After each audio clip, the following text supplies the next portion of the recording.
Buenas hermanos, estamos una vez más compartiendo esta reflexión en la palabra del Señor. Hoy corresponde el texto en Éxodo capítulo 12 que hemos titulado El Cordero Pascual, que es un simbolismo de la persona y la obra de nuestro Señor Jesucristo. Yo quiero dar lectura al pasaje que se encuentra allí en Éxodo capítulo 12.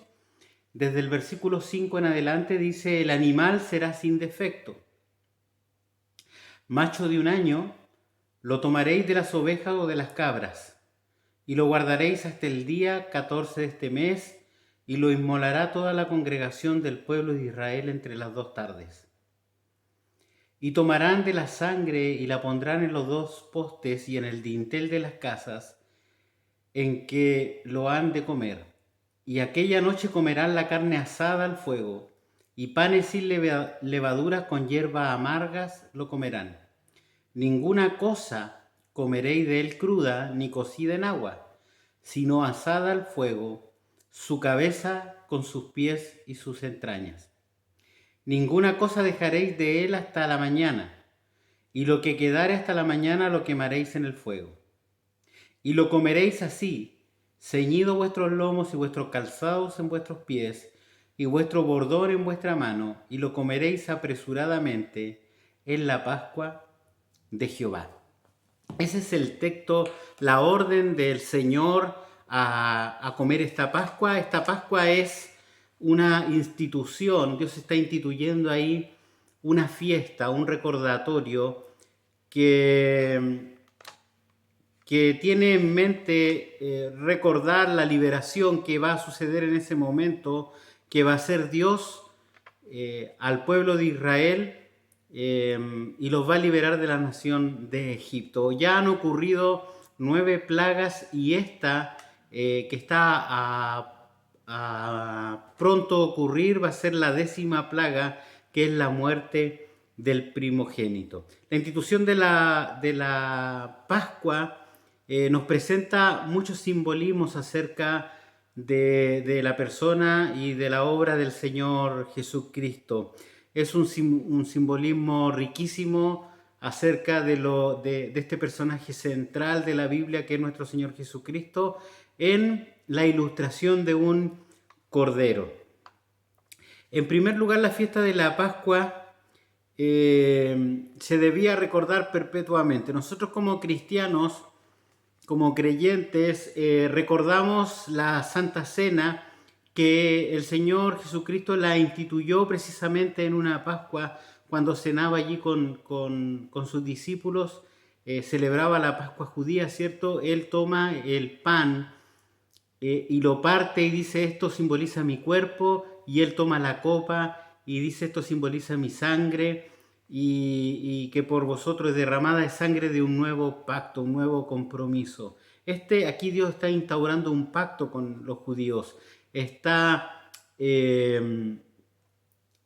está haciendo una figura fuerte de la liberación y del recordatorio que Dios es quien lo está liberando. Debían entonces recordarla perpetuamente y celebrarla perpetuamente. La palabra Pascua significa el que pasa, ¿cierto? En hebreo, el que pasa de largo. ¿Y por qué se llama así? ¿Por qué esta designación? Es porque la sangre del cordero, con la sangre del cordero se tenía que pintar los postes y el dintel de la puerta. Entonces, cuando el ángel de la muerte, quien iba a matar al primogénito de la nación de Egipto, cuando veía la marca de la sangre en las puertas, no entraba a ese hogar, no ejecutaba el juicio de Dios en ese hogar. Entonces era liberado de este juicio del ángel de la muerte. Entonces, eso es lo que significa la Pascua, el pasar por alto. Dios estaba pasando por alto, por eso es la Pascua de Jehová. Y ellos debían escoger un cordero de un año, en su fuerza, vigoroso, ¿cierto? Macho, tenía que ser macho, sin defecto, y tenían que sacrificarlo, es decir, degollarlo, y su sangre era ocupada para pintar los postes y el dintel de la puerta, y su carne debía comerse en esta celebración de la Pascua. ¿Cuáles son los paralelismos a esto? Bueno, tenemos textos bíblicos en que nuestro Señor Jesucristo se dice claramente que Él no pecó, que a Él no se le conoció pecado, que Él fue tentado en todas nuestras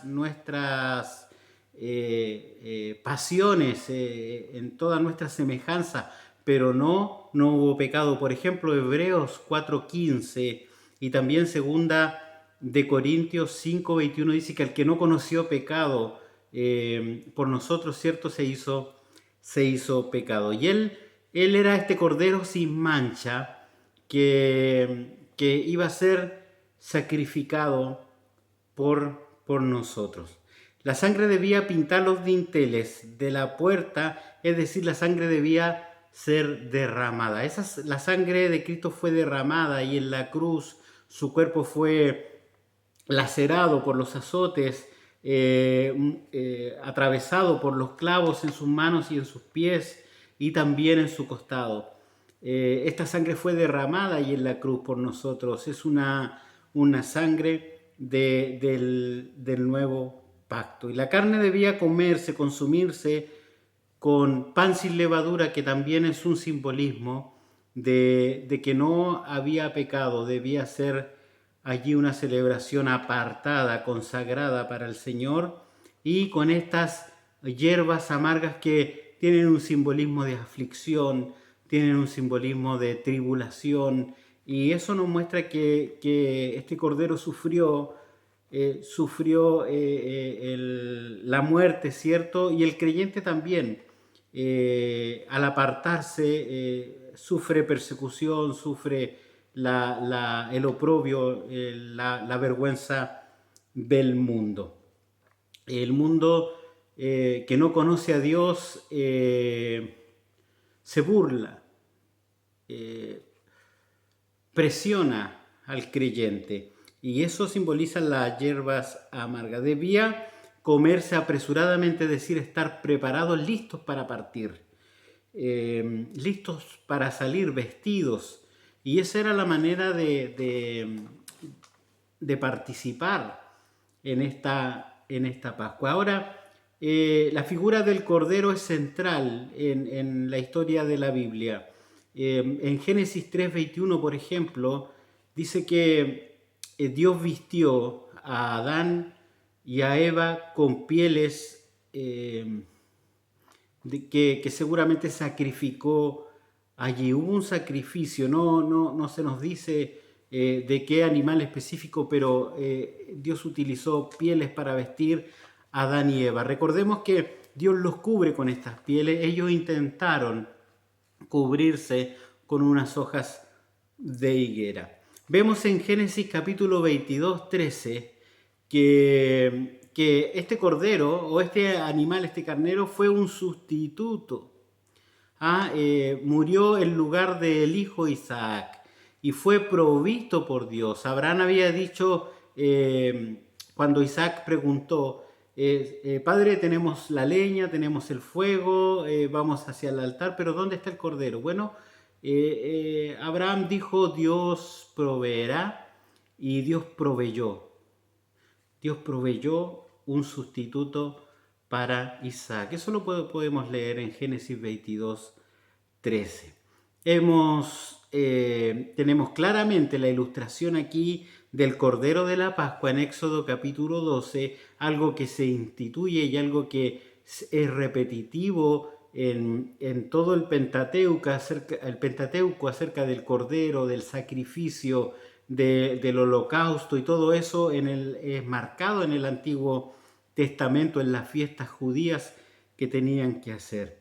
Era un cordero que estaba destinado aún antes de la fundación del mundo. En Primera de Pedro capítulo 1, versos 19 y 20 dice que como un cordero sin mancha, ¿cierto? Que fue destinado aún antes de la fundación del mundo. Es decir, este cordero ya estaba proyectado, planificado por Dios. Fue un cordero profetizado. En Isaías 53:7 dice que él fue como un cordero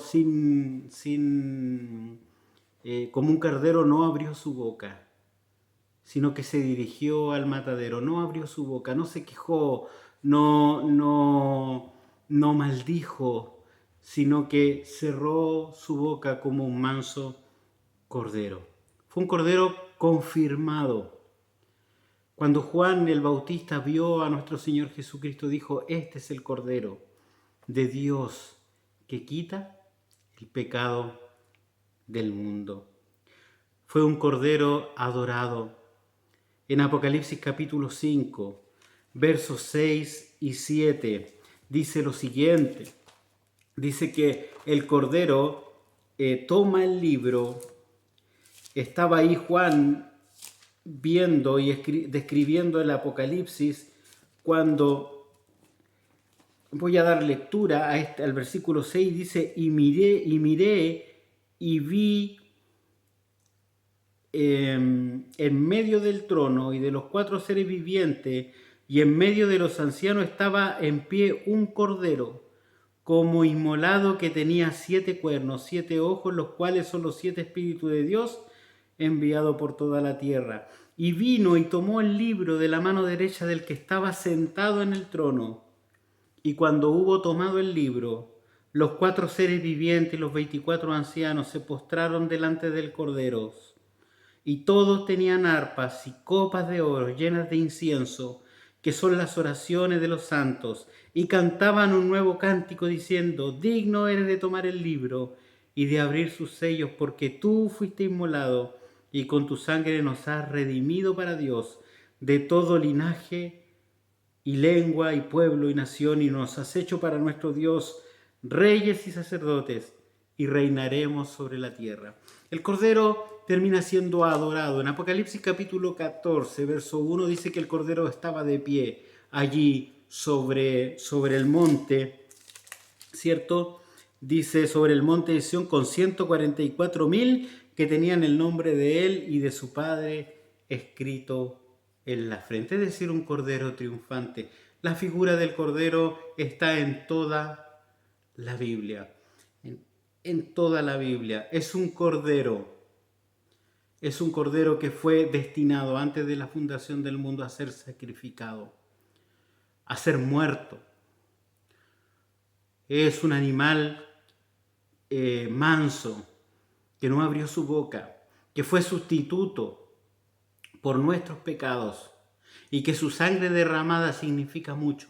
Así como en la Pascua, esa sangre en el dintel, en las puertas, evitaba que el juicio de Dios entrara en esa casa. Hoy la sangre de Cristo derramada en esa cruz tiene el poder de lavar, de perdonar, de limpiar todo pecado. Y aquel que es limpio y aquel que es santificado por la sangre de Jesús, nada le puede tocar. Ya pertenece a Dios y nada le puede tocar. Ya está bajo la protección de Dios, ya está en las manos de Dios, ya está seguro en la presencia de Dios, ya está seguro en las manos de Dios. La mano de Dios está sobre él, protegiéndole y cuidándole.